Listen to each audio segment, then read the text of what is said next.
Welcome. We're so glad to see you tonight. I'm Jennifer Martin. I'm president of HEAL, which stands for Health and Environmental Alliance here at Sun City, Roseville, where we meet once a month to talk about health and environmental issues. And we're so pleased today to be able to present Elana Freeland to talk about 5G and ionized skies and all kinds of things that we've been talking about at our HEAL meeting for months now. But before she comes on, I want Deborah Whitman from Environmental Voices to come up and give her a really a welcome and a great introduction. I'm Deborah Whitman, and I'm the founder and president of Environmental Voices. Our website is environmentalvoices.org. Then I wanted to say something a little bit about Elana Freeland's book, because I'm dyslexic and I don't really like to read. So, especially when you see a book like this. So what happened was I knew I was going to have her as a guest speaker, and I thought, well, I need to start reading her book. So I took it on a flight with me, and I started reading it. Well, to help me read, I have to highlight things, and I only highlight important things, to go back and review it. Well, every sentence was highlighted. I'm not kidding you. And I was so angry because my highlighter ran out. So she has her books back there. I highly recommend that you purchase her books, and she's going to be doing a book signing afterwards. So I get an autograph book from her, and I really encourage you to do that. And I have heard a lot about Elana before and seen some of her videos. She does a lot of presentations. And again, her books are fabulous. She's written several books, and you can get them on Amazon. So she knows a lot. She's geared her talk about 5G tonight to kind of educate us a little bit more about what's going on with 5G as well. So I'd like to introduce Elana Freeland.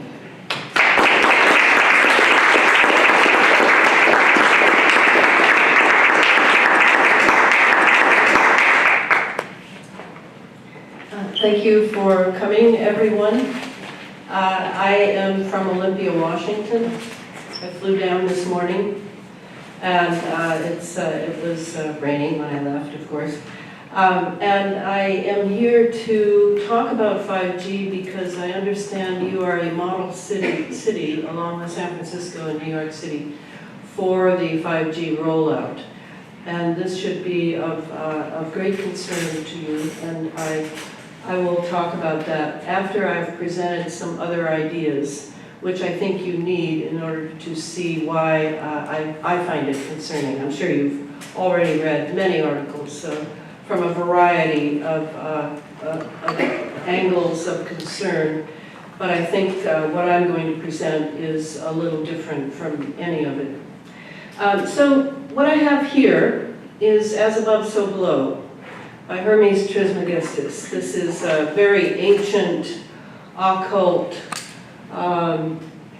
alchemical formula, and I believe it is what is going on today in what I am calling, along with Catherine Austin Fitts, the investment analyst, I'm calling it the secret space program. We have been engaged in the secret space program since the end of World War II, when under Operation Paperclip, we brought thousands of Nazis into our country and ensconced them at our science institutions, our military bases, our mental institutions, our hospitals, and our universities. We gave them carte blanche, and since then, America has never been the same. And what I'm going to show tonight, I hope, is I'm going to start with above in how the secret space program is really set up. And then I will turn to the tiny world, the so below world, because they are definitely connected by the very ingenious scientists who are in charge of the secret space program. So let's start with our atmosphere. Many of us do not study science beyond high school, and even in high school probably we barely skim by. But I have grown exceedingly interested. I have a second degree in biology undergrad, but I never went on to grad school in science. I instead turned to other things. But now I'm full on for understanding how the science of our day is working. We all are here, not by accident, I do not believe. I believe that we have come to the earth with very specific goals in mind for our development. And I think that my great concern is that I want to protect that right to pursue our individual goals into the future. And I do believe that there are very powerful phalanxes at work today in science and in high finance, in many fields, who do not share that objective with me. I think they would like to see another humanity, a controlled humanity, a slave humanity, and that they are going to use electromagnetics and chemistry, or alchemical chemistry, you might say, in order to achieve that. And so far they're doing very well.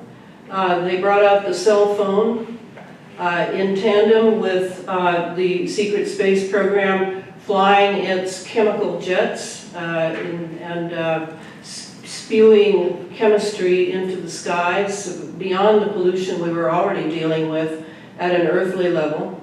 And they are very ingenious in how they are using chemistry and electromagnetics to get inside our bodies and our genetics.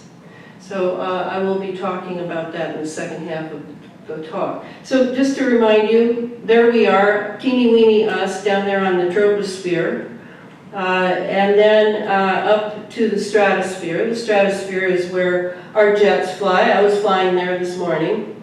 And then the rockets go up there, and then there's the mesosphere, and on up to the ionosphere. And the ionosphere actually extends, I think it's from about 30 miles up in the sky, maybe 40, up to approximately 200 to 300. So the ionosphere is very important. It's part of our protective gear that we have around the planet. And the other part of our protective gear is, of course, the magnetosphere. And here we see the strands coming out of the magnetosphere, which connect our Earth with our sun, with our star. That's the Birkeland currents, that if you come tomorrow night to hear Chris Fontenot, you will hear him talk about the Birkeland currents and Alvin waves, which are exceedingly important to how our atmosphere has been completely turned into something that we're not familiar with. So then the other part of this macrocosm, this as above, would have to be the Earth's geomagnetic field. And here it is, according to Bruce Cathy. I don't know if anyone's heard of Bruce Cathy. He was a pilot and a mathematician in New Zealand who has now died, but he was a genius and was approached several times by British and American intelligence to come and work for them because he understood harmonics so well that they felt they needed his skills. Of course, he turned them down. He was a highly moral man. And here is something you can buy on the internet, a piece of software, whereby you will see exactly where these nodes and these magnetic lines are on the Earth. CERN is something I want to just address briefly. I could definitely talk about CERN, but CERN is very much impacting our magnetosphere. And for those who don't know what CERN is, it is a particle accelerator of great power on the border between France and Switzerland. And CERN is much more than that. But as I said, I'm not going to talk about it tonight, but I wanted you to see this. This is put out by BP. If I can get this to work. There we go. May the 29th, 2017, Guys, you're looking at the magnetopoles. This is the model of our Earth shields, and it's being generated by the 3 different satellites, or 4, that you see orbiting in that white circle, the GOS 15, 14, 13, and the South Korean COMS. You see those bendings right there, guys, both at the north and south poles of our magnetopoles. It only occurs when CERN is running at very high power. Look at this. It's incredible. Now, they're not at universal time as you try to match the quakes and the pulses from both the magnetopoles and from the USGS. They use Geneva, Switzerland time, a couple hours difference there, so remember that. Here's our pulsing, guys. Remember in the video before this, I said we saw 2 very high impact walls of solar wind speed come in. It matches all of this information. Again, look at the difference between UTC time and Geneva, Switzerland time, and you can see exactly what's happening. Now, what's different this year is they have the new linear accelerator in place. But look at this one they had to dump a few moments ago. Look in the right section right here. It looks like a star field. Unbelievable. But this is dumping the beams in the B section of the collider. This information here is critical. Pay attention to it. A lot of you have seen it in previous videos. But as the solar wind strikes the Earth shields, there's energy that's created that causes the auroras, different things like that. But notice that you have region 1, which is incoming, and region 2, which is outgoing energy. Now, when that happens, it creates ground currents in the Earth. Hall currents, Peterson currents. Notice that. Very important.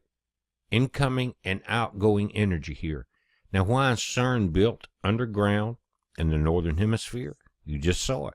To take advantage of these ground currents. Now, a few years ago, they launched a series of satellites. They went through what was called plasma tubes that connect the sun and the Earth. It has to do with our shields. It has to do with the placement of our planet in the orbit around our sun, and they're huge. This drawing does not really do it justice because some of the sizes, as we've seen the input come in, almost completely encircle our planet. But these tubes connect the Earth and the sun. And then what happens? As that energy is increased, the magnetic lines of force that we use for our compasses, that the whales and the birds use for navigation, they become these plasma tubes also. There's a tremendous amount of energy that's going into the core of our planet.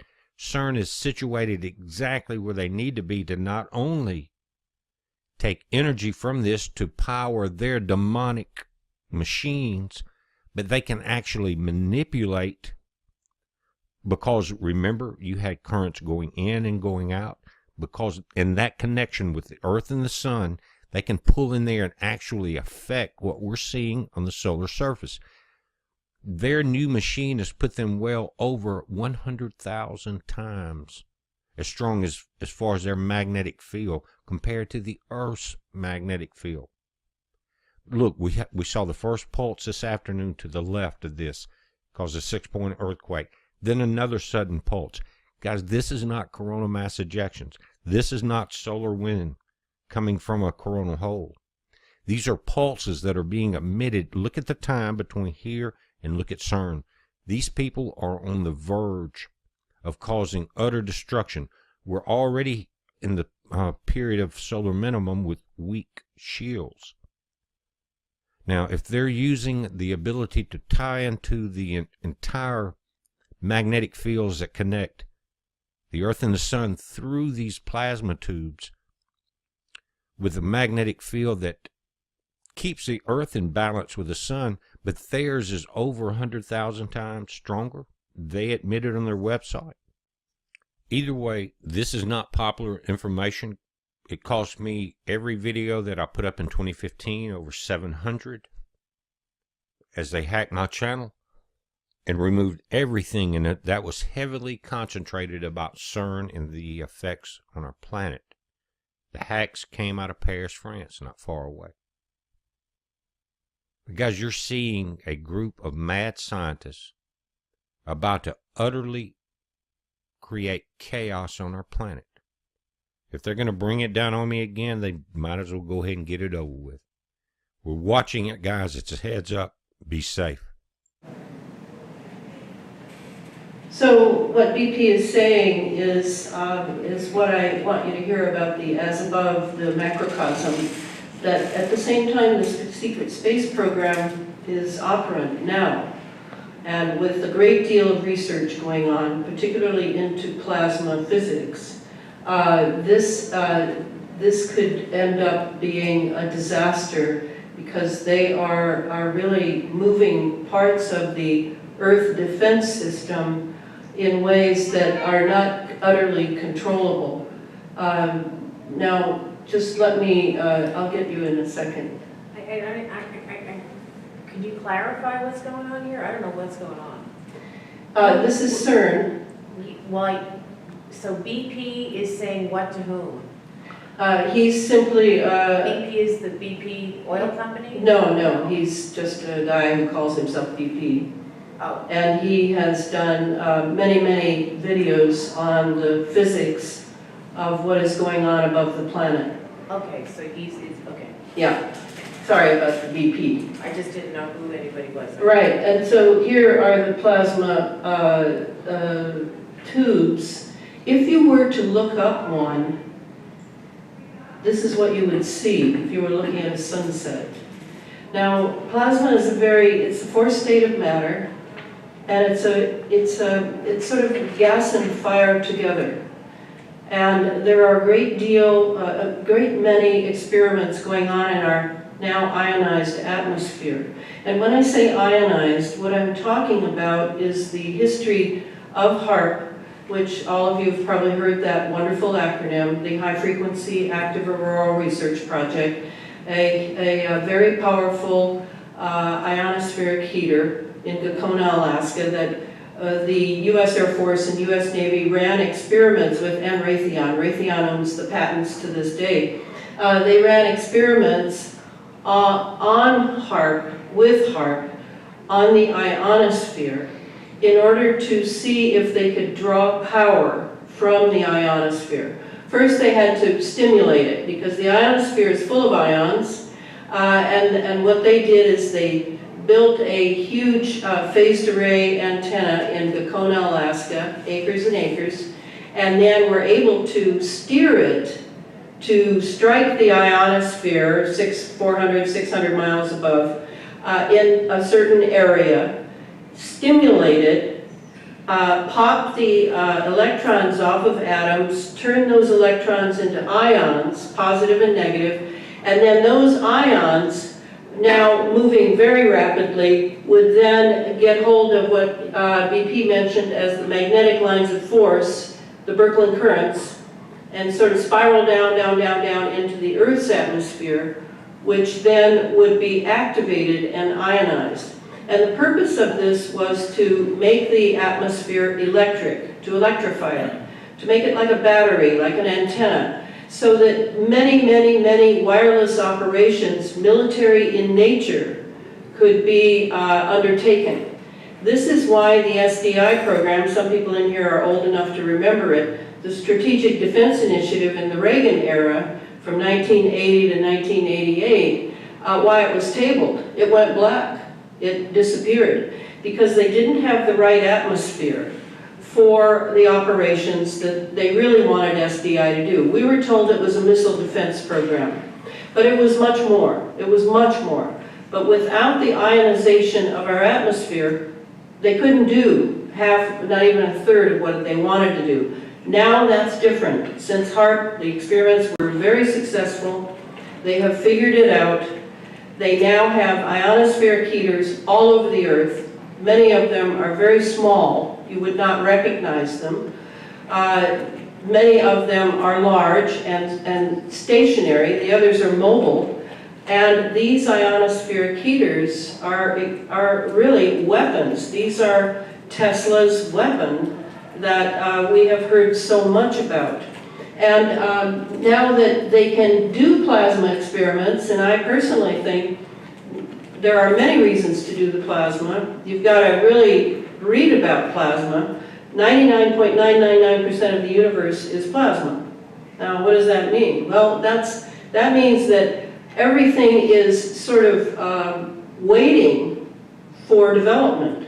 And if you have electromagnetism, you can create star systems, you can create star clusters, you can create fuel. I think the military is very much pursuing the possibility of plasma fuel in our atmosphere. And I'm talking about our atmosphere.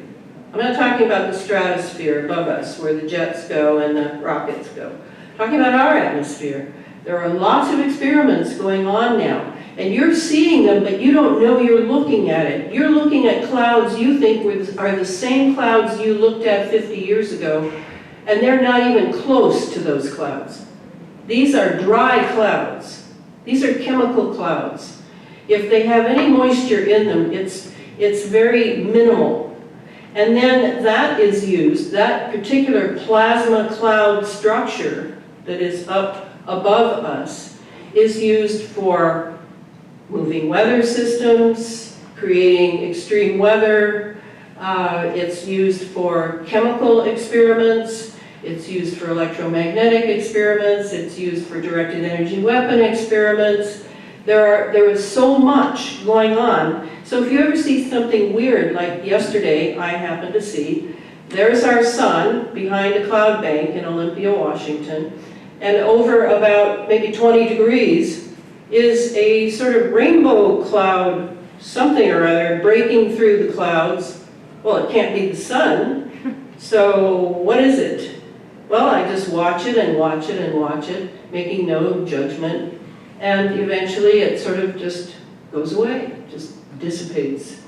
So we need to become very acute observers of our sky just to see what our age is up to. We certainly cannot trust the mainstream media. And if you're still listening to CBS, NBC, ABC, CB, whatever, I've never owned a television. I'm from the 60s generation. We all knew it was mind control. And I never bought one. My kids, of course, hated me. They'd go over to other people's houses and watch their fill of TV, and I didn't mind, but I would not stand for it. And now, we have the cell phones. I also don't own a cell phone, and no, I'm not a Luddite entirely, but I am partially. And so what I want to do in my life, I don't know about your life, but in my life, I really want to witness what is true. I would like to die with as few lies in my soul as possible. This is my great objective in life. And so I've come across an amazing array of lies, deception in the so-called climate change movement, the so-called the carbons, taxes. All of this is a ruse and is not true. And because of my strong feeling on that, my status in my town has greatly changed among the community. So that's that. I'm still on the as above, right? You're following my metaphor here. Let's look at another one. This is part of the AI, and we all wonder about the AI. It's here. I mean, you know, banking is done with AI. State government is done with AI. There are many AI systems. But let's see about this one. This one is the adiabatic quantum AI computer known as D-Wave. And D-Wave is very important as a prototype of the type of computer that, if it's not already here, beyond D-Wave is coming very quickly. This is Jordy. This is what they look like. There are two of them. These are from our lab in Burnaby in British Columbia. From the outside, they look like giant black monoliths, big metal boxes, about 10 feet on a side, 12 feet tall. And they are powered, they have a fridge inside them, a refrigerator that cools these chips to almost absolute zero. Just a wisp, a fraction of a degree above absolute zero. Hundreds of times colder than interstellar space. Amongst the coldest and most isolated and extreme conditions that humans have ever been able to engineer. These fridges, interestingly enough, which are called pulse tube dilution refrigerators, have a thing called a pulse tube, which emits a sound roughly once per second, which sounds eerily like a heartbeat. So if you have the opportunity to stand next to one of these machines, it is an awe-inspiring thing, at least for me. It feels like an altar to an alien god. They really are impressive machines. An altar to an alien god. He is being, what we would hope, metaphoric. But on the other hand, I go back to the idea that I remember in high school in chemistry, which I despised partly because it was my father's field. I remember the chemistry professor emphasizing that nature abhors a vacuum.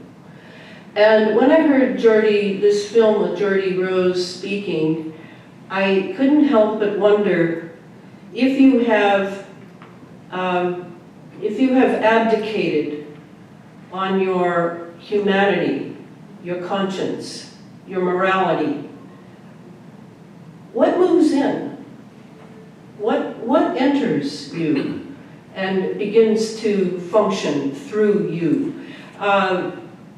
Nature abhors a vacuum, so I'm assuming that something occurs to people, and I don't know what it is. I can't prove that it's there, but certainly when Geordie said it was like an altar to an alien god, that is exactly how CERN looks at D-Wave, because D-Wave is running all the operations at CERN. I don't mean that someone is telling D-Wave what to do. I mean D-Wave is telling everyone at CERN today what to do. And this is how it will be with the AI computer. Who programmed him? Geordie. Oh. He's the, what's called the CTI, the Chief Technology, CTO, Technology It just Officer. goes on its own then? Once it's programmed? No, it's evolving. Oh. It's evolving in its own consciousness. So here, this follows that very nicely. This is also by a scientist named David Deutsch. Quantum computation will be the first technology that allows useful tasks to be performed in collaboration between parallel universes. Now, I don't think he is being metaphorical at all. Certainly, quantum physics and quantum mechanics have now let us know that there are parallel dimensions. String theory holds that there's a place where I'm giving a talk to a group of people just like you somewhere else. I don't know. It could very well be. Just because it's difficult to think about, given our lives and our daily lives, does not mean it cannot be true, as you well know. So this is what we're looking at also, are these artificial intelligence machines that evolve. And this is also part of the secret space program, very, very important part of it. Now, these are the 7 operations that I maintain have come from the ionized atmosphere that HAARP so nicely gained for the military-industrial intelligence complex. So we've got seven basic things going on up there. We've got weather engineering. Weather's very important. Yes, for control over the Earth, it's very important. But weather has been weaponized. So it is used as a political tool now. We can muscle other nations with the fear of drought, the fear of floods, the fear of earthquakes, And this is a good thing for a uniform space age that seeks domination over Earth first. Geoengineering is the same thing as weather engineering, but geoengineering goes much further. It goes into all the things I'm going to mention here. So chemical and electromagnetic experiments are going on up in our sky. Planetary geophysical operations are going on our Earth. Certainly the shoreline, a scientist came to see me the other day who's an activist. She wanted to talk about what's happened in the Gulf since the BP oil spill and the introduction of core exit into the Gulf. And she had a lot of data.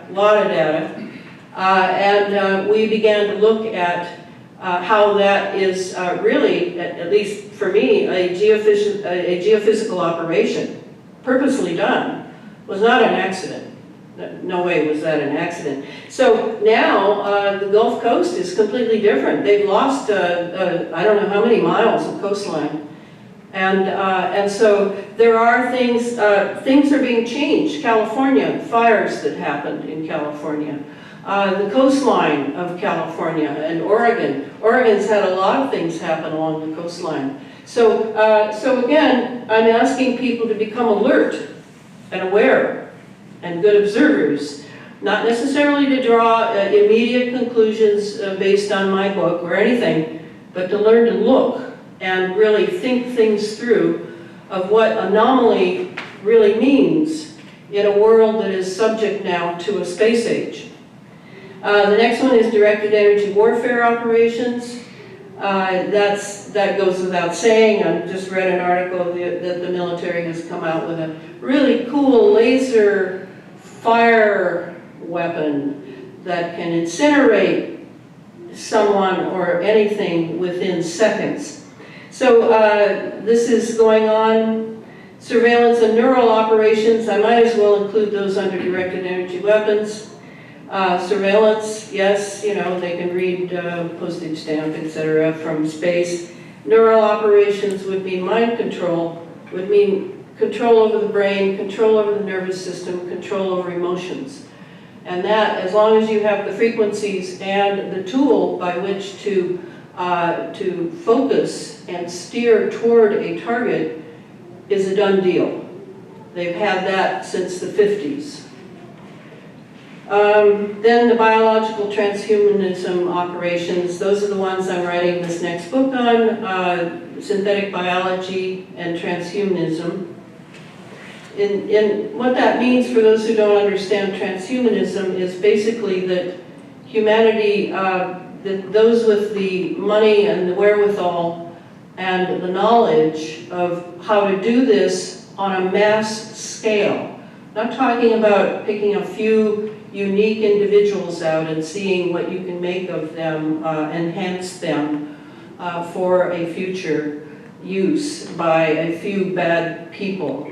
No, I'm talking about mass evolution at the hands of someone who understands how to wield the weapons of chemistry and radio frequency or microwaves. And this changing human beings in order to make them more acquiescent, amenable to remote directions, remote programming, coming in through their nervous system, coming in through microwave hearing, through the V2K, the voice-to-skull technology. All of this is very intriguing to the powers that be, and we are basically their guinea pigs. And the final one is pretty unique, detection obscuration of exotic propulsion systems. There seem to be some sort of craft hiding in various plasma clouds that are generated, and some of them are triangular and look very much like the Aurora or the TR-3B. You know, in other words, American craft that certainly have some sort of ability to hover and which means anti-gravity technology. So, but there are others hiding in the clouds that seem to be able to produce plasma clouds at will. And I don't really know what those are or where they're from. You know, I retain an open mind. So these are the 7 operations going on in our skies today that most people just seem to be absolutely oblivious to. Just to remind you, the term chemtrails is not a conspiracy term. It belonged to the U.S. Air Force Academy in 1990. It is borrowed from the U.S. Air Force. This book came out. This is a U.S. Air Force book that Owning the Weather by 2025, and it has in it this enigmatic little chart that basically proves that in 1990 all of this was already going on, and that would include directed energy weapons, that would include what do they call it here, the jets that are flying, aerospace delivery vehicles, artificial hemispheric mirrors. Everything that we have in our skies today was envisioned in 2020, and of course they said that they would have this by 2025. They always give you a date that's far in the future of when you really are going to have to experience it. So you can find all that in the book that I just showed you, Weather as a Force Multiplier. It's on the net. Everything's in open source, folks. I didn't have to do a FOIA on anything that is in either of my books because I knew a FOIA would be a waste of my time. And I was able to put together many military documents, papers, patents. All of it's there. It just takes a lot of time. That's all it takes. Let's see, what's that? I just put this here to sort of go over some history of the weather.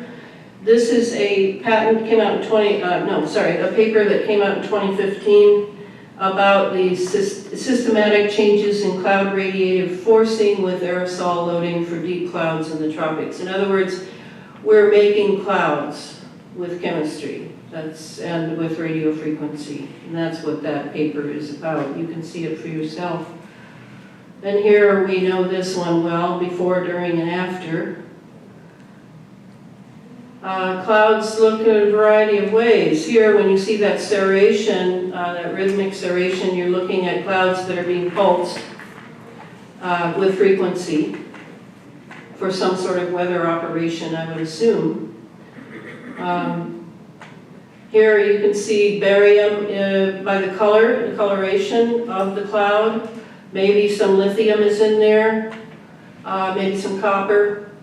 You know, after you've been in it, I've been in this movement now about 8 years, so you get pretty good at the color differentiation of what metals you're looking at. Then you know, notice the texture of the clouds. That's how you know that they're really not simply particulates and water.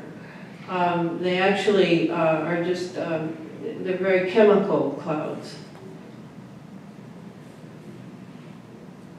Here's what lithium at sunset would look like. Lithium, as you know, is, they use it in bipolar people, and it is a psychotropic.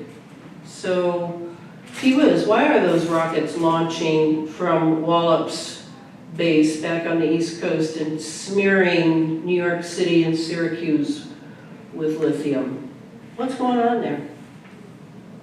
What they do as a psychotropic? They affect your moods. This is the fire from Santa Rosa from space. All the smoke, the mixture of carbon, all of this is not just about an accidental fire. Actually, I think that we'll be seeing a lot of fires as they experiment with the chemical contribution of fire to what's already going on in the atmosphere. This is Jim Lee's map that he has at his site. It's an interactive map. I highly recommend you check it out. This is where you can see all the radar installations we have across the country. We call them NexRads. We have ionosphere heaters all over. There are a lot of things that Jim has taken the trouble to line up so we can understand that we're basically a military installation. Okay, so mainly I would say if you are interested in doing something to find out where you stand with all of this, you might clip a little piece of your hair and take it to someone who does heavy metal testing. A lot of naturopaths do. I don't know about doctors. I haven't seen a doctor for decades. But I think you would be interested to see what kind of metals you have in your body. Because if you have metals in your body, and I'm sure you do, they are all on a nano scale. They are all very tiny, which means they're very hard to get rid of if they're so tiny. Your urine will not get rid of them, your feces will not get rid of them, your sweat will not get rid of them. So that would be a first step I would highly recommend to see where you stand with all of this if you were so interested. And then I have down here the spraying, I have down the fracking, this same chemical formula, notice how similar it is injected into a variety of so-called, fracking for sure, also wind farms underneath wind turbines. By the way, Europe is shutting down thousands of wind turbine farms. Why? The real reason, I don't know. They say they're not making money, but I kind of have my doubts that it might be something else. Because all of these are calibrated to work together to force a kind of, I suppose you'd say, a pulsating ionized atmosphere loaded with heavy metals that can be used for weather operations, for directed energy weapon operations such as 9/11. There are many things you could do if you could calibrate the same chemical signature with a variety of regional or perhaps even complete geophysical Earth places. I don't know. But I know that that's how it works. And then the final one here is the rockets. The rockets have the same chemical signature as the jets. And here's your jet delivery system. We all know it very well.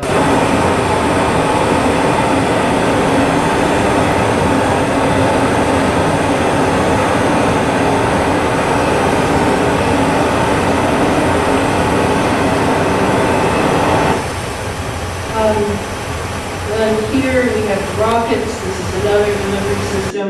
I took this from Elon Musk.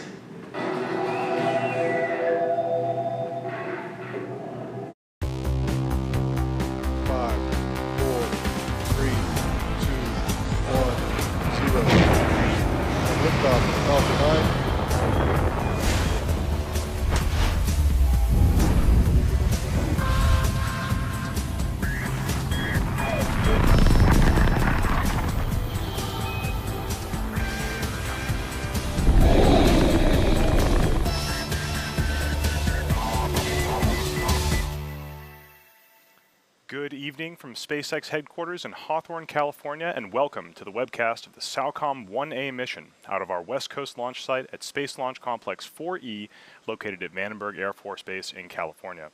My name is Tom Perderio, and I'm a firmware engineer here at SpaceX, and I'll be your host for this evening.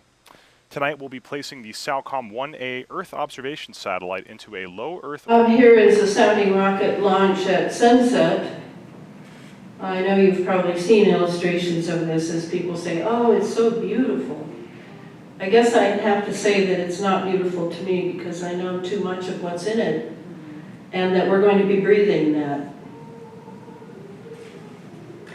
This is kind of what you're seeing in the rocket launches, metal oxide, space clouds, MOSC. These are the particulates, the nanoparticles that are released in the stratosphere, and then many of them fall down to the Earth to be breathed, and they go into our soil. Like, why is California's soil turning so alkaline? And why are the oceans turning so acid? It is because of the chemicals that are being delivered into our atmosphere for military operations, yes, but I do believe that we are more than just collateral damage of military operations. I believe that we are part of the project, and our health concerns are part of the project, and that they want to see what happens to us, how many of us can evolve in a radioactive environment, a heavy metal environment, how many of us can evolve and continue to live relatively healthily when we have pathogens in our bodies and all sorts of things. I think they're very interested in that. And I think they hack into people's hospital and clinic records. So rocket exhaust is basically what's known as dusty plasma, and we're breathing that in. Here's a quote by Rosalie Bertell, the epidemiologist, that was so great and wrote a book that is a great book, Planet Earth, The Latest Weapon of War, a critical study into the military and the environment. The ability of the HAARP/Space Lab/rocket combination to deliver very large amounts of energy comparable to a nuclear bomb anywhere on Earth via laser and particle beams is frightening. So something happened when Trump entered office, and this is how I see it, and this is just me. This is not from any other book. This is me. Three things happened that I noticed right away, because of course I'm interested in geoengineering and the planet. So the first thing is, I noticed that there were a lot of articles coming out in New York Times, Washington Post, etc., about geoengineering experiments. They trotted out their favorite geoengineer, David Keith, and it was as if it were an announcement. Yep, too bad, we're going to have to use geoengineering. Too bad. Well, geoengineering has been going on for 2 decades in our skies.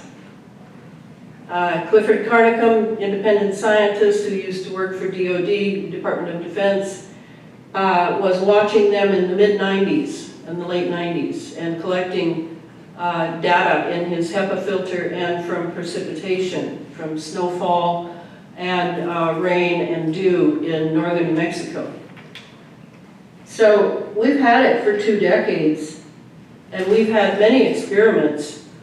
We've had the hurricanes, Hurricane Sandy, Hurricane Katrina, Fukushima, the Haiti one. Indonesia has had countless weather things happen to it. Now recently we've had a lot of floods in Europe.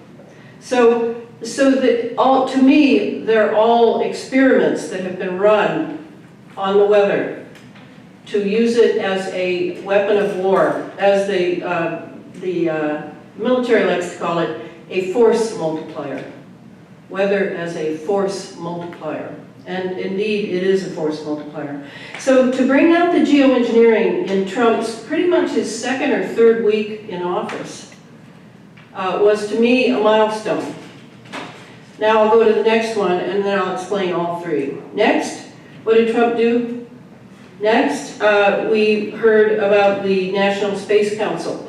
We used to have it before, but he reenacted it. He revived it, the Space Council. And that is run by Vice President Pence. And then recently, as you know, the latest is the Space Force. And that too was a presidential moment. So with all 3 of these, it appears to me that if for no other reason, President Trump has been chosen by those who are running the space program, and he certainly is not.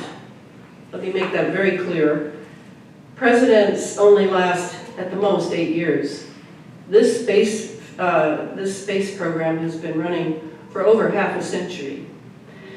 So he was chosen to take us into the next age. That's how I see it. It'll be an age of geoengineering. It's an age of the National Space Council. It's an age of the Space Force. We have entered a space age, and he is now beginning to accustom us to that fact. Who's running the space age? Well, you know, I'm asked that a lot. My guess is, how about these two top defense contractors? Lockheed Martin, I know, runs and owns the space fence that I wrote about in the second book. And Raytheon owns the HARP patents. Both of these defense corporations, these military industrial complex players, are involved in every business you can possibly imagine. They have taken corporate diversification to a whole new level. So they're very powerful. There are victims of mind control who have worked for those corporations, who have come out and been whistleblowers over the last 30 or 40 years. Now here's Lockheed Martin. I don't know if I'm going to play the whole thing. Suffice it to say that when Clifford Carnicom and I watched this video, we realized that everything about the Space Fence program is in this. But this will give you an idea of how militarized our Earth is for this weaponizing of the planet.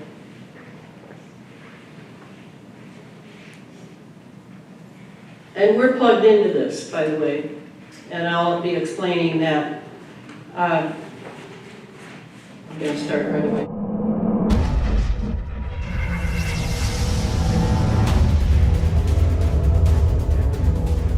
Space is no longer a vast, empty void. Unprecedented quantities of new satellites, derelict satellites, and debris litter the skies, posing an imminent threat to America's space assets.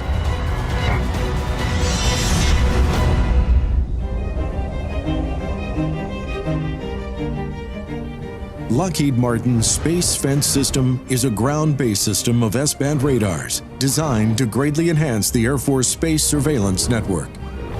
It provides unprecedented sensitivity, coverage, and tracking accuracy, and contributes to key mission threads with the ability to detect, track, and catalog small objects in low Earth orbit, medium Earth orbit, and geosynchronous orbit. In a word, Space Fence will revolutionize space situational awareness. It offers assured surveillance coverage for improved custody and features the capability to develop long arc tracks for accurate initial orbit determination and differential correction, while simultaneously maintaining a persistent surveillance volume. In today's ever-expanding space environment, Space Fence improves the accuracy and timeliness for association, propagation, and orbit improvement. It features an open architecture net-centric design. The closely coupled radar signal processing and mission processing suite improves accuracy, discrimination, and timeliness for detection of closely spaced objects, breakups, maneuvers, lost object location, launch, attitude change, and conjunction assessment. Space Fence not only tracks objects, but can precisely determine their projected orbit. This allows operators to reconstruct recent events, such as collisions or satellite breakups, and accurately predict future events. For high-interest objects, a microfence can be electronically constructed to gather more track data, focusing radar resources specifically on that object, providing more timely and accurate information. The Space Fence system includes up to 2 minimally manned radar sites, mission processing, and the system operations functionality. Each radar site features a design boasting closely spaced but separate transmit and receive arrays that are mission optimized for high availability and low lifetime support costs, including prime power. The dual aperture configuration offers efficiency and affordability. Each array is environmentally protected by a pressurized, electronically transparent radome. The arrays are continuously calibrated in the background, providing a higher degree of accuracy. Transmit and receive LRUs can be replaced while the radar is operating. The arrays, as well as the signal and mission processing suites, are fully scalable to fit any mission design. Array scalability is delivered using 3 low-cost, highly producible building blocks which permit easy growth capability. And by optimizing a second site with a smaller array and margin for future capability growth, the radar sites are cost-effective as well as powerful. As the Earth spins, the location of these radar sites provides assured coverage, and this coverage closes current coverage gaps, particularly in the southern hemisphere.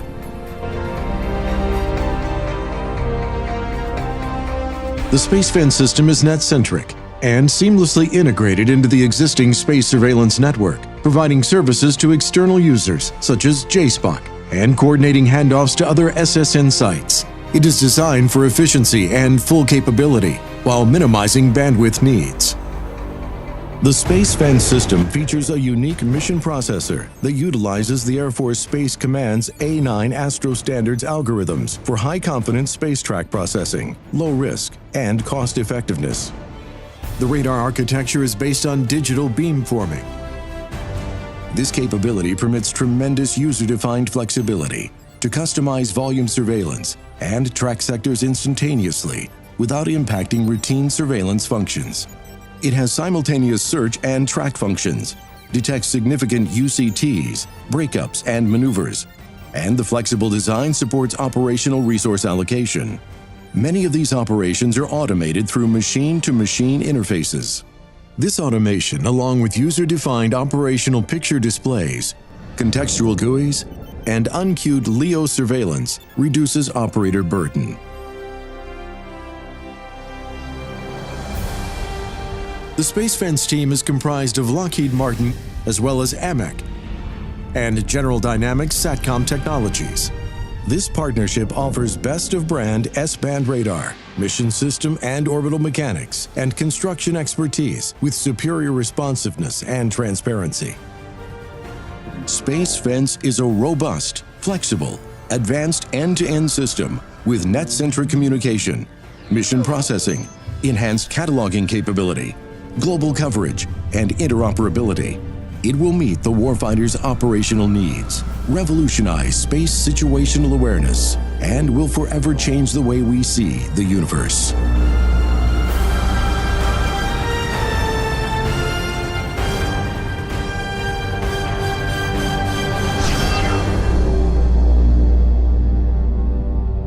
That is the space age as well, the militarized one that we have. Basically, that's it. Lockheed Martin has tremendous power. Here is the radar. The S-band is particularly pernicious and powerful as a radar unit. Let me see if I can find this. Oh, there's somebody singing somewhere.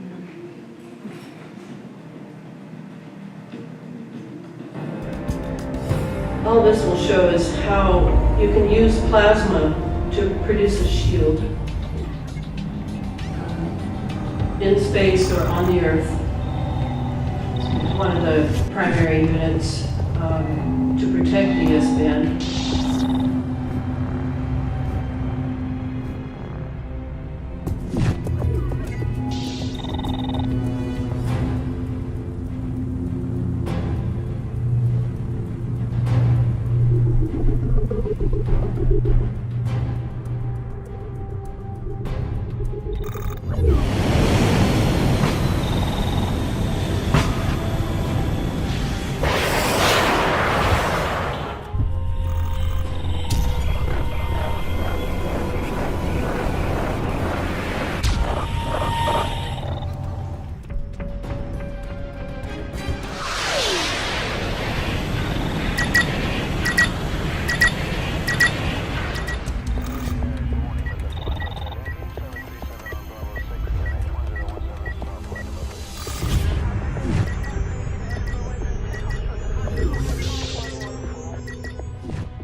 because now we're going to move into tiny world.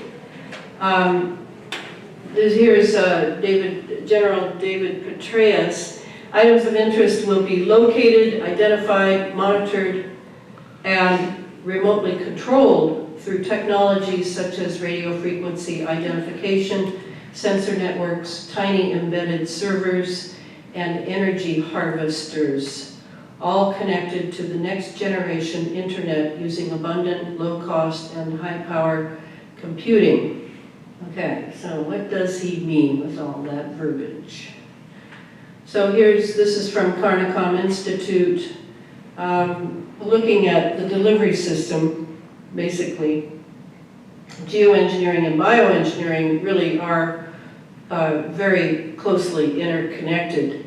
So you have the food, agriculture, and the biosphere from geoengineering, and then you have the health, biology, and pathology from the bioengineering. All of it is environmental because we're all breathing the air, we're drinking the water, we're eating foods from the soil, we're experiencing the sunlight such as it is, and we are experiencing an electromagnetic wireless world now, that our conveniences and our comforts and our entertainment necessity has brought upon us. So just geoengineering and bioengineering go together. Here's some symptoms that some people are having. There are all kinds of symptoms here. I'm not going to pretend that they're all caused by what we're breathing, but certainly it is a new level of non-health in the United States. You can just take a little peek at it. And all of this, I believe, is due to our lungs are not taking in the oxygen that they should be taking into our bloodstream because they are clogged and blocked with nanoparticles. And it's also due to our struggling immune system that simply does not recognize all of this genetically engineered material that is swimming in our bloodstream and that doctors know nothing about, or at least are not talking about. You can take all the drugs in the world and the doctor can get as many perks as possible from Big Pharma for all those drugs, but they will not fix this problem of nanoparticles in the body. This is up to us now.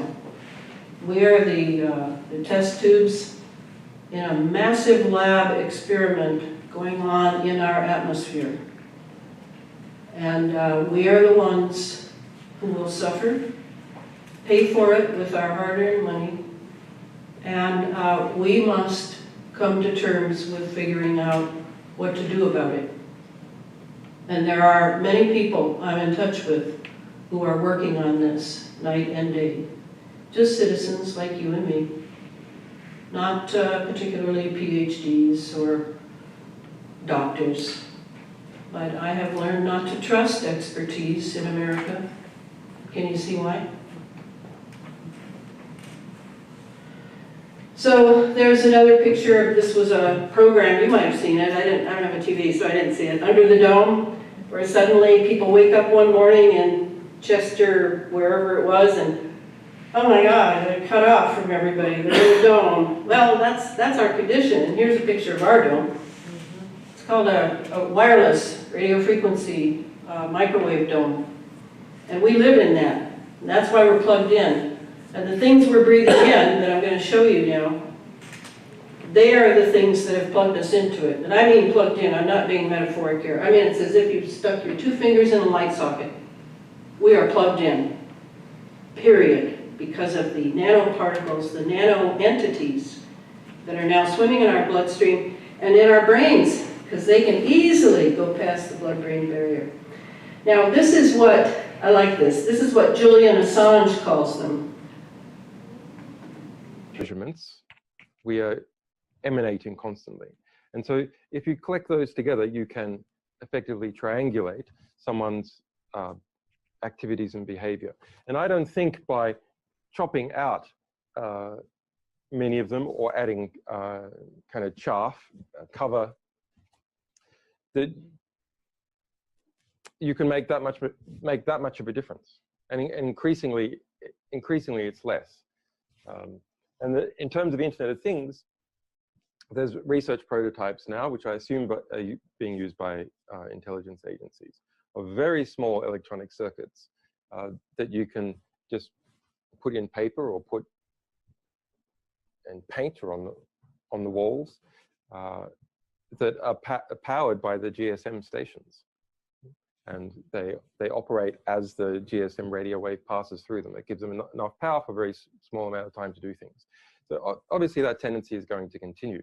It's not like the Internet of Things. It's if you like, intelligent evil dust scattered everywhere, like confetti in everything. So I think it's increasingly hard for human beings to work out how to deal with that. And the only way I can see is that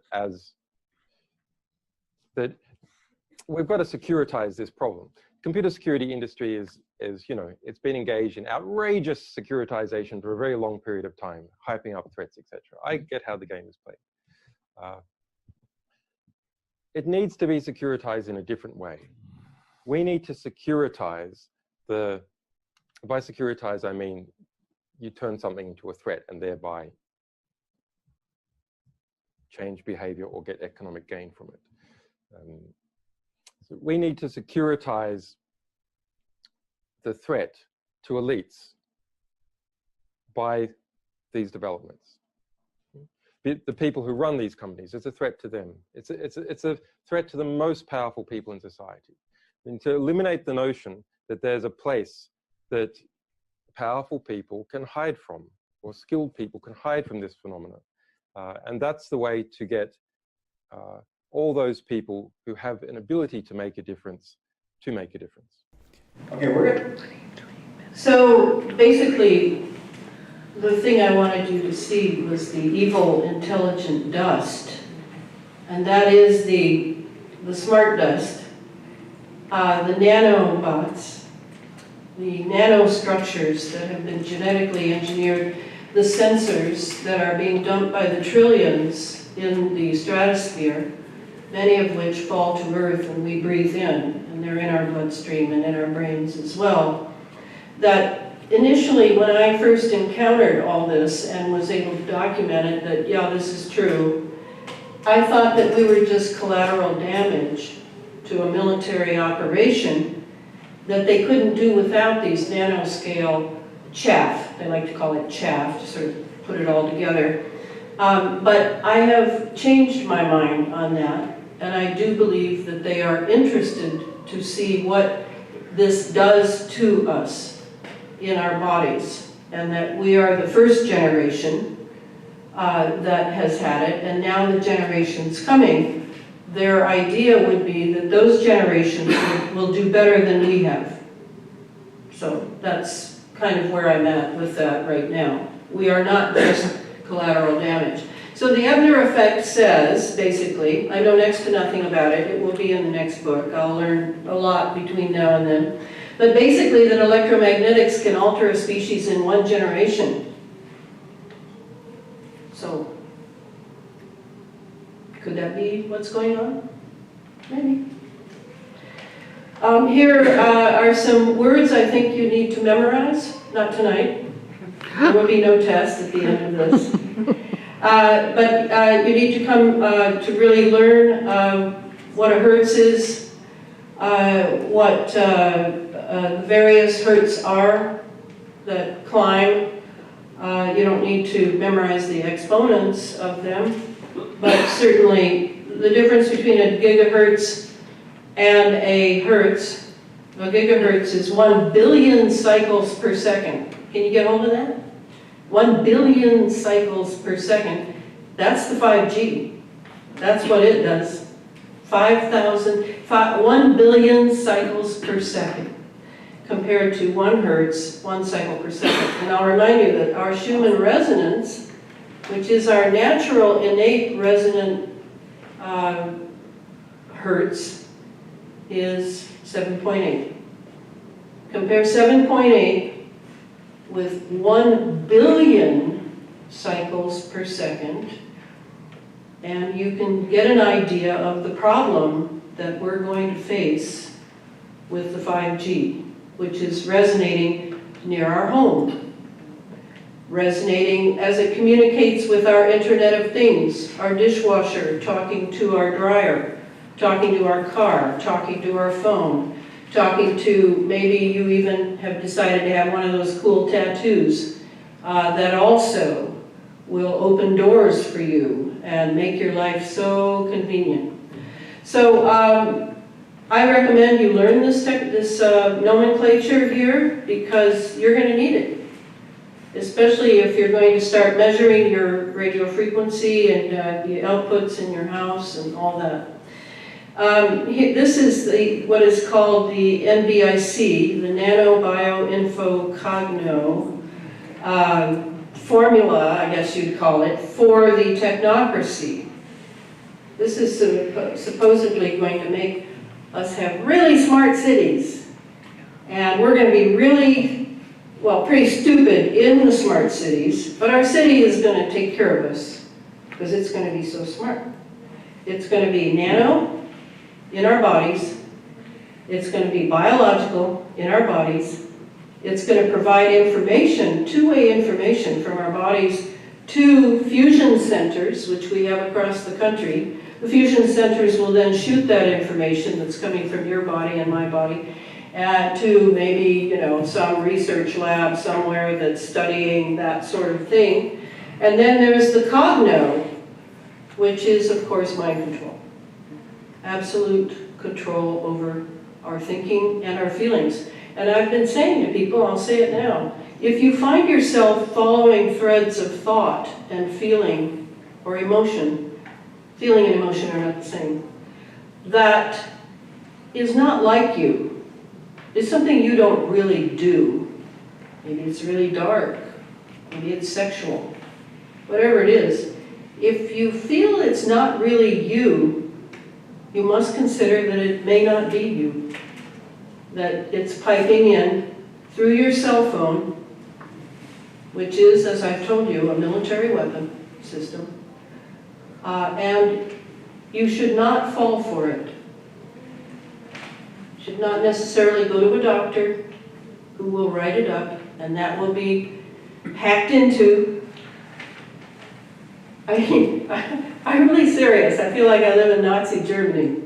Doesn't it sound like it? Mm-hmm. Taking all these precautions now with authoritative institutions that I'm not really sure who's running them, and I'm not sure quite what they should know about me.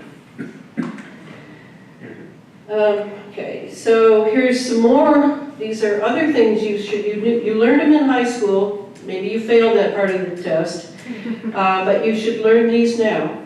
A nanometer is 1/1 billionth of a meter. The micrometer, with that cute little umlaut there, that little, I don't remember what in Greek that is. Does anybody remember? Mu. Mu, thank you. With that little mu there. Micrometer is 1/1 millionth of a meter. A millimeter is 1/1000th of a meter. A centimeter, 1/100th. We pretty much know centimeters. Anybody who's built anything knows centimeters. And then the meter. Okay. So the rings of Saturn are made of dusty plasma. I only bring that up because of the cover of my latest book, where I have planet Earth surrounded by a ring. And that ring is the heavy metals that are being dumped up in the stratosphere. Some of them are falling down here and we're breathing them in, yes, and they're going in the soil and they're going in the water. But some of them are actually getting caught up in the centrifugal force of the Earth and gradually settling over the equator, around the equator, in a ring very much like Saturn. And this ring is a communication element, I believe, of the future space age. It's not all there yet, but they're working on it. Speaking of turning, let's look at this toroid of the cold dusty plasma. And then here's GEMS, MEMS and NEMS. These are, let's see if I remember, let's see, electromechanical sensors. These are the sensors that we're breathing in. And they go all the way down to the nano sensor. Here's the quantum dot tagging. If they want to know where you are, they can tag you with something that you won't be able to see, but they'll be able to pick up, like an RFID reader in a way. Quantum dot tagging, that also we're breathing in. And this will give you an idea of the smart dust. But in the future, every square inch of every city will be alive with intelligence. Because every street and every building will have a network of microcomputers built right into them. Dr. Chris Piester calls it smart dust. A smart dust particle, or mote, is a wireless sensor with sensing, computation, communication, and power in one package. These all-in-one microcomputers will be small, very small. The size of a mote today is about the size of a grain of rice. And we've shown that we can make the circuitry small enough and light enough that eventually it will be possible to make things that are on a sub-millimeter size scale. Tiny specks of computer smart dust will form a vast invisible network that can help manage the infrastructure of even the largest city. Smart cities in the future will take this low-power, inexpensive, small technology and basically distribute it everywhere. These tiny computers record information about their surroundings, information they can send to other computers or to you. Smart dust on the tracks will monitor your commuter train so you know if it's running late. Potholes will be able to report themselves and warn your car, and you'll never have to wait for a radio traffic report again. They're monitoring the flow of traffic and giving you alerts about what route is the right way to go to keep the traffic moving. Bridges will get a coating of smart dust. Good bit. Okay, and then here's Ken Williams gave us a picture of some of these little guys swimming in our blood. Looks kind of like a Christmas ornament, doesn't it?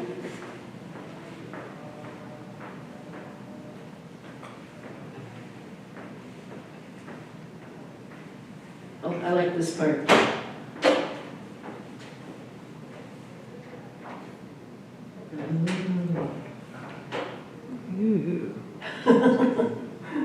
Yeah, creepy crawly all the way down our nerves, our axons, our dendrites. There it is. Okay, so here's the nanos. They're in pharmaceuticals, they're in pesticides, they're in flavors and aromas, gelatin, viscosifying things. Anything that requires thickening, like smoothies, beware, because they may have nanoparticles in them. They do not need to list the nanoparticles. And what are the nanoparticles made of? Well, they're made from metals on the periodic table. So, oh, and sunscreen. Bad news. All metal. Okay, so then here's the scientist. I'm not going to read this. I want to get to the 5G. But here you see that scientists, this is a very hot field for someone going into science in university. Food, yeah. I recommend you get a little 60-powered microscope on the net. It's only $7 last I checked. I have one. It has an infrared light, no, that's not right. It has a UV light and it has an LED light on it. And I sometimes amuse myself by going to the supermarket or the co-op organic food and looking at the fruit and seeing the millions of fibers on everything, okay? So there's another picture of a nano little guy. Here's another picture of a nano little guy. Another picture. Another picture. looks like a circuit board. And here we come to Morgellons, where you have these, as Clifford calls them, environmental fibers. And then magnified, they look a little different. And then they look even more different. And then on the skin, they look something like that when they first appear. Later, they will form caverns that look a lot like strep to me. They have a lip around them, and then there'll be fibers sticking out of them, usually, I think, white, black, and blue, or I may have that color coding wrong, but they are color-coded. And each one of them is genetically engineered to do something different. But one thing they will all do when they stick their little heads out of Morgellons sores is if you get near a toaster oven or your cell phone, they'll go nuts. They'll just they'll wave all over because they are programmed to love microwaves and radio frequency. There's a filament. And here is the heavy metals, aluminum. This is just a water testing that went on in a lab. Aluminum, barium, calcium, chromium, copper. I can't read them all. Lead, magnesium, manganese. Way sky high. That's why I said to just cut a little piece of your hair and have it tested. And then we get down to cyclotron resonance. And basically, we are resonant beings. And what that means is if, it's kind of like, remember that story about the bridge? That soldiers, when they would march across the bridge, would not march all in rhythm. They would march with a different, because otherwise the bridge would crack and collapse. That's kind of like our bodies. We resonate with the Earth, which is the Schumann resonance, 7.83. It is now, the Schumann resonance is no longer 7.83, but it does fluctuate, so we don't need to get too scared. Last I checked, it was at 13. Because of all the experimentation going on with CERN and whatever else is operating in the Schumann well that is known as our atmosphere. But the cyclotron resonance is, if they pulse us with a pulse, let's think for a minute about Ferguson, Missouri. Remember the boy that was killed there? Black boy. And then it was all suddenly a racist thing. I noticed that at the beginning the citizens were, well, they were upset, rightfully so. But they suddenly in 2 or 3 days, I can't remember right now, they just became violent. I mean, really violent, sort of like Rodney King violent from the very ancient days. Is it possible that they were being pulsed with the frequency for violence? Because violence has a frequency. So I don't know the answer to that, but I am now alerted to the possibility because we are resonant beings and the military-industrial intelligence complex knows all our frequencies. And our frequencies are within range of each other's. We're not that individual in these emotions and certain thoughts. So, something to think about. Here is a perfect illustration of what happens in the skies, harmonic resonance manipulation. Resonance, this is something we need to become familiar with, so I recommend that you see this film. It's on the internet, it's free. Resonance, beings of frequency. It's an excellent film. And I think you'll understand much more what it is to live in a world of frequencies, because everything is frequency. Now we turn to 5G. All right. So, I want to read something about 5G. Are we doing okay? I have 25 till 9. We're okay? All right. So I'm going to spend hopefully about 20 minutes on this.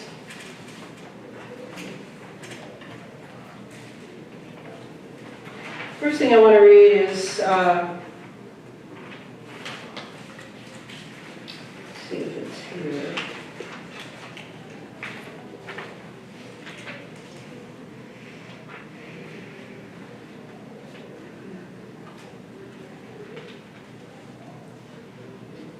Okay, let's see.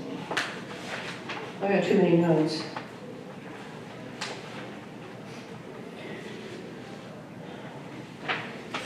Okay, so what I'm going to concentrate on may sound, yeah, it'll sound a little technical to you, but I think you'll get it. You will have a sense of why I'm not particularly that interested in a lot of the articles. I went through about 100 of the articles I've saved to look at, and I'm really not that interested in them. I had a long conversation with a chemist in Berlin named Harold Kautzwelle. And Harold Kautzwelle. And Harold is a real out-of-the-box thinker. And by the time we finished, I understood what he was saying. And so I'm going to concentrate on that. Right now, I'm looking really desperately for the one on the weather, which has to do with it, but I'll just leave it. All right. So the thing that the 5G is really good at is beam forming and beam steering. Does that sound familiar to anyone? Well, that's what HARP was good at. That was what made HARP so unusual, is it could do beam forming and beam steering. And guess what? HARP is a phased array antenna. And guess what 5G is? It's a phased array antenna. Now, so what's the big deal about phased array?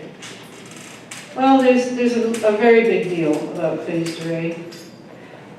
If you at all have the possibility in your mind that 5G could be used to target human populations. So let's concentrate on that. We'll see what we pick up. So this is from Wayne Ellinger. He's quite a bright guy. He's an electrical engineer. You know that this beam forming and multiple input, multiple output, it's called MIMO, duplexing will exactly facilitate the nanotechnology, the nanobioconstructs that are in our bodies. It's the waves traveling in the multi-3D that make biological microconstructs very easy. Duplexing lets them hide better and cross-communicate in stealth modes. This hints at phase conjugate mirror theory, which is where one can now completely resend a signal complex in direct opposition, thereby affecting things in different ways. Magically, it appears that all this tech can be used as a weapon against itself, especially phase conjugate mirroring. The HARP-based tech in use now and in the future is puny compared to what it was in the far past. A simple form of phase conjugate mirroring can also purify and detoxify heavy and light metals in vivo. In other words, this could be used for good, but it's probably not going to be. The early Tesla earthquake machine patent is only a small sample of Tesla's many different embodiments and represents an oscillating resonance in longitudinal waves traveling faster than light with instantaneous transmission in real time. By this example, phase reversal is simple and as easy as placing a mirror in line with the source. Millimeter waves, which is what 5G have in them, are in full use in airport scanners that can and do image hidden materials have to do with giving full detail of hidden materials in your body or on your body. Now all this is hidden to hide the real possibilities of millimeter technology. I don't know if you know that, but they say regarding these little tiny phased array antennas, they're in two parts. They're in the phones, the 5G phone. There are 4 of them in each phone. And then there's another type of phased array antenna in the small antennas in your neighborhood. Now I don't know quite, I know there are people here who are pursuing this very deeply, and you'll know in your model city, Sacramento, what neighborhoods have been set up in what way. If you can get that data, that would be very helpful. But if you can, if the phased array is fully used, it will send signals back and forth, and it can be then used to target whole households through the IoT, through the Internet of Things. Then here he says, the radar used the same gigahertz range by way of a klystron and also an amplitron 2, a system used in NexRads. And do you know the NexRads are those big golf ball looking things? That's how we move weather systems across the United States, is by using the NexRads. And it's also used in satellite tracking. So when radar was implemented, the beam could only ping metal and return a signal to the dish. There was no penetration effect, as that would diminish the power of the beam. So they say there's no penetration it only goes down 0.1, I think it is, millimeter into your skin. But that is a lie. And it does penetrate bodies. So what's the big deal with the trees and cutting the trees down and getting rid of the leaves? Because they're blocking the movement of the millimeter waves. That's a question you need to ask. Also, why so many antennas, given that, yes, millimeter waves are very powerful and have a very short duration. But is it simply that they're not able to penetrate matter? That appears to not be true. And I just went through a drama today at the airport to not be sent through the millimeter wave machine, where they humiliate you and make you stand and wait for a long time before a female agent will come and pat you down.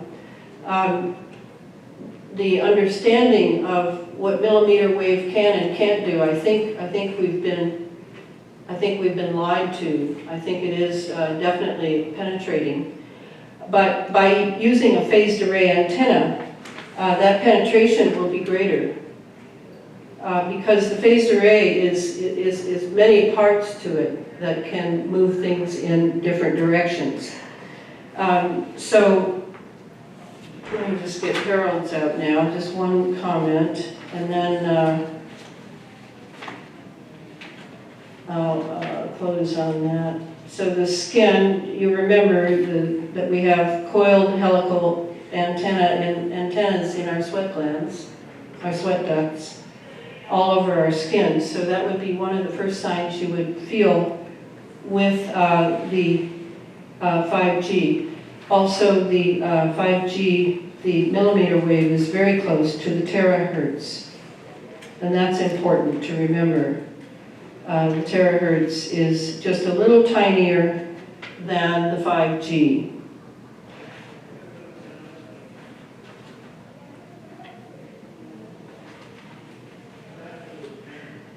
So Harold says the following.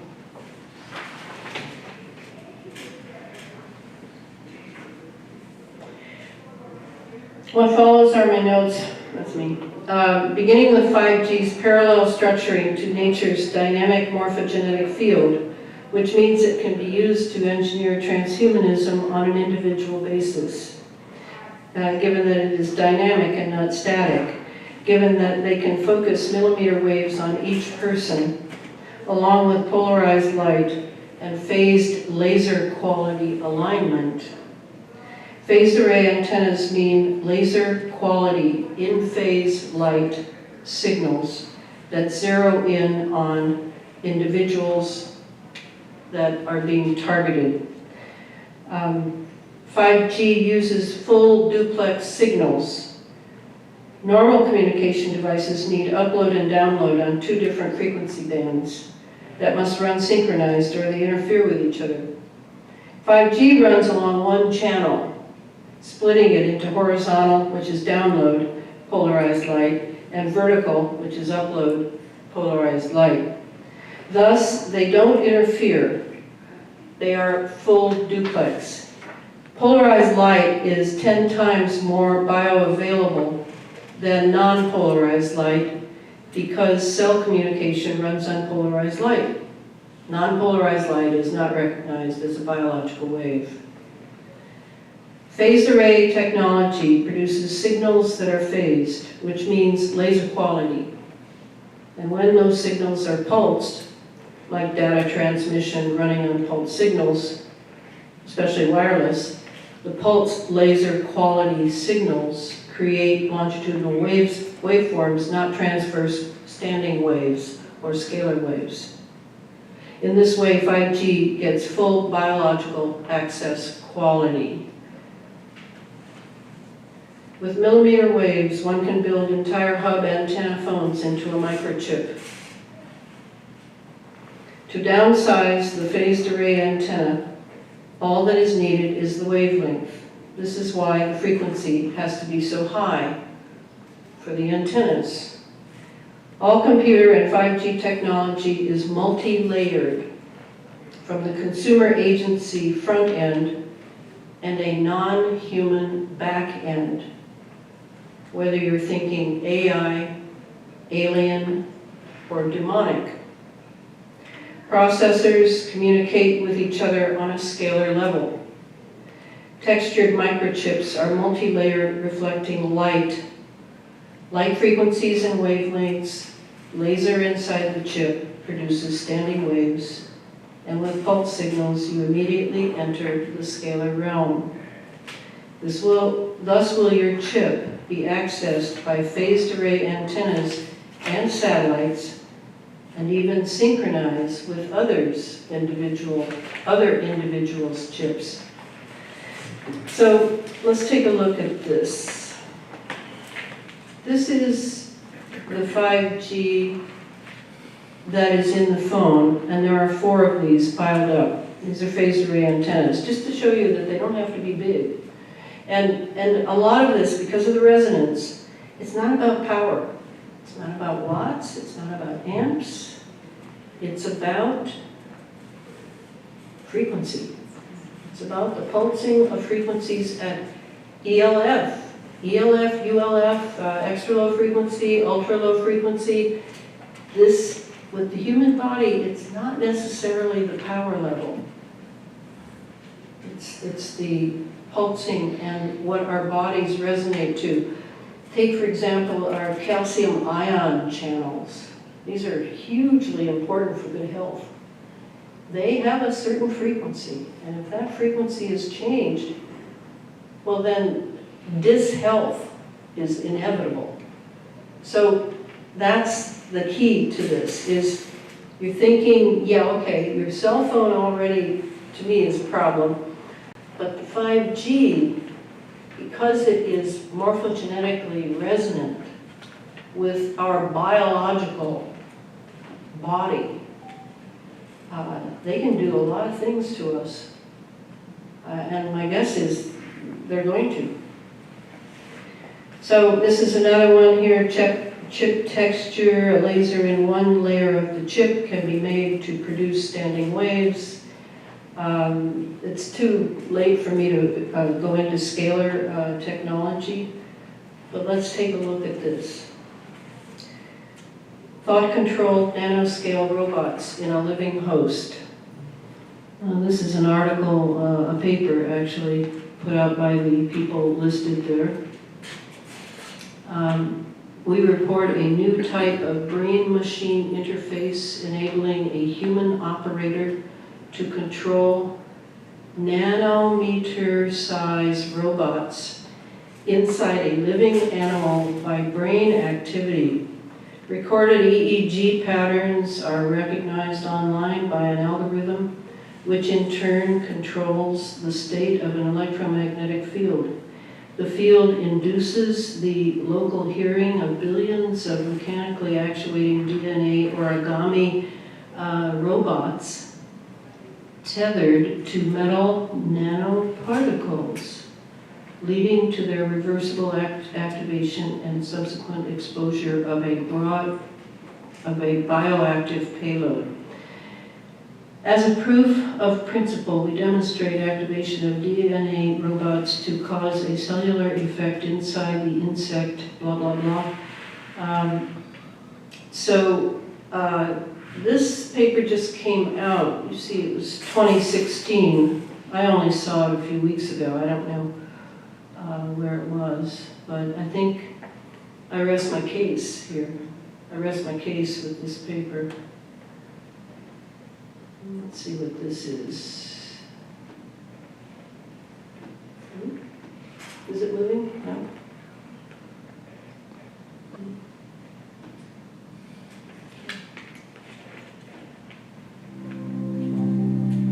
This is Verizon. Being a Verizon engineer is about doing things right. And there's no shortcut to the right way. So when we roll out the nation's first 5G network, it'll be because we were the first to install millions of miles of fiber optics. And we'll be the first to upgrade the towers and put up the small cells that will power the smart cities of the future. When I started at Verizon, I knew I was joining a team that was pushing the industry forward. Now, with the launch of the only 5G ultra-wideband network, we're doing it again. This time, changing the way we learn, work, and live. And I'll always be proud that we're not just building America's first 5G network, we're doing it right. Okay, 5G standard. Here, it's entirely about power, so they get us to concentrate on the power, and we don't concentrate on the resonance factor, and the frequency factor, the pulsing factor. Data rates of tens of megabytes per second for tens of thousands of users, yeah. Data rates of 100 megabytes per second for metropolitan areas, yeah. 1 gigabyte per second simultaneously to many workers on the same office floor, yeah. Hundreds of thousands of simultaneous connections for wireless sensors, spectral efficiency significantly enhanced beyond 4G networks, improved coverage, signaling, and significantly reduced latency, blah, blah, blah. And then 300,000 mini towers, and we haven't even talked about the satellites up above.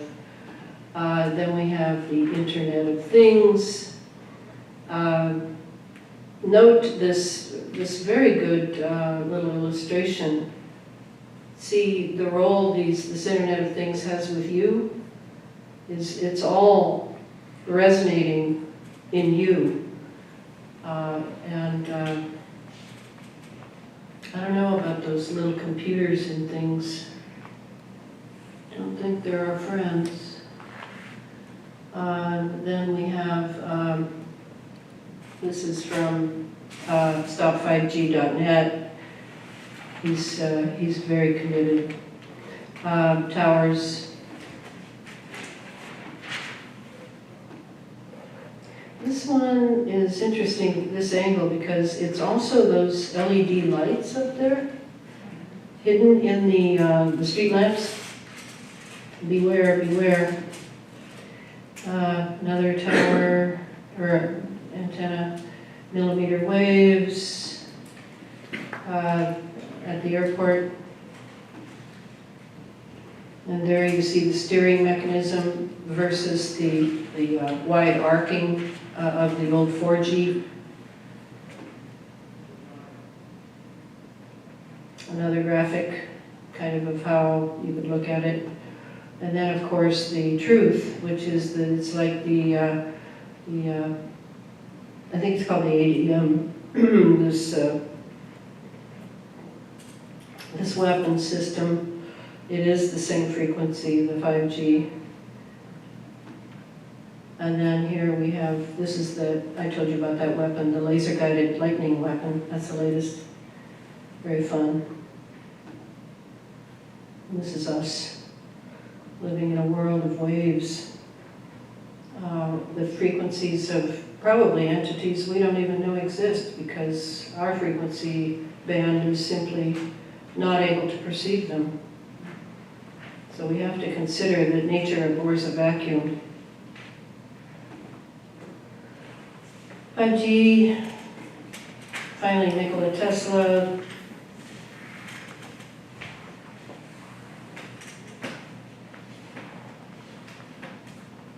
Yeah, good man, badly treated. And there's a list of people, and here is the person I wanted to point out. Sorry, I don't have my little thing, I forgot to get it out. This right here is who I recommend. He's not the only person experimenting, but he is the most organized experimenter on looking at magnetic fields. He's a former electrical engineer. He's looking at magnetic fields and their impact on the nanoscale entities that we have in our bodies. He's having great success. And he's someone worth checking out. And then I recommend these other sites for varying reasons. And there are more. There are many more, but I kind of have this sitting. And that's about as far as I'm going to go. It's 9 o'clock. I actually finished on the time I planned to.